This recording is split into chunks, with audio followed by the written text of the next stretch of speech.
It's more of a lifestyle than than really a career, but it's a big gamble. You kind of get addicted to it, and there's nothing better than winning. There's a lot of hard work, but when you really love to do it, it's not work. It's just going doing what you love. I'm competitive, and I'd rather win a dime than earn a dollar. People say, well, you can do this or you can do that, and you don't need to be burning up the road and all that. And there's still no feeling like winning. You look forward to certain rodeos. Like Pendleton's one of my favorite.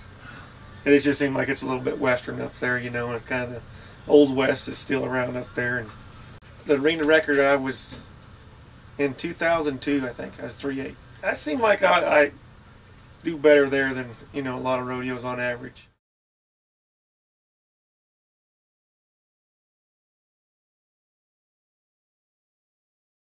I've always looked at if you ride better horses and you're in better shape and you have better technique, I can place on some of the stronger cattle or the cattle that run harder, and then if I do get lucky and get some some of the better cattle, I'm guaranteed to, it's just I don't know, the way I look at it is I'm not trying to beat anybody, I'm just not trying to beat myself. Everybody's going to have their day, and sometimes hopefully you're going to have some good days, but you want everybody else to have a good day too.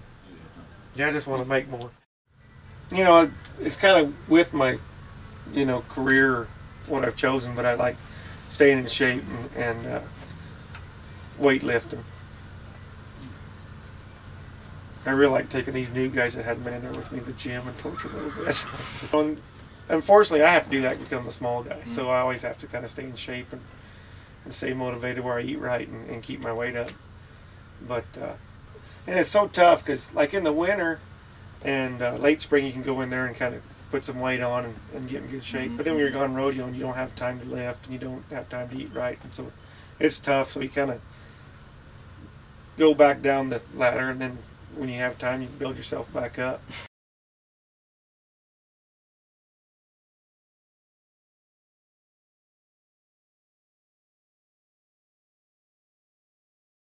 Before I married Gail, I would just kind of circuit rodeo and didn't have a whole lot of success. But since she's become part of our team, it just seems like that, it makes everything easy. And she takes care of the horses. And that's such a huge part of our sport. You have to ride something, that's a weapon to where you have a competitive advantage with other guys there. And she's my number one fan, and it's awesome having her in the corner because I know that she's always going to be there whether I, miss one or win first, she's always going to be there.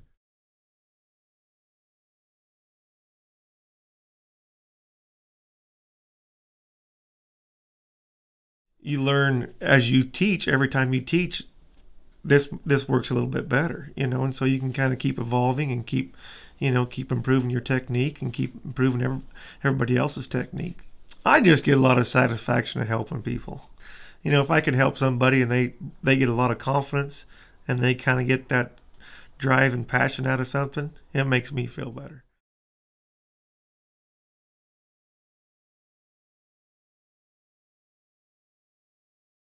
Sometimes you have to take a gamble. That's what rodeo is, and it's addicting. It's like a big gamble. You put up entry fees, and you compete to see if you can win money. It's pretty tough. You want to be 3.5 to win the go-around, and so there's a lot that's going to happen there in 3.5 seconds. A lot of it's just a little bit of luck and having that aggressive attitude. But one of the reasons I'm successful because I never give up. I think in anything you do in life is you just got to have that passion where you're not going to quit.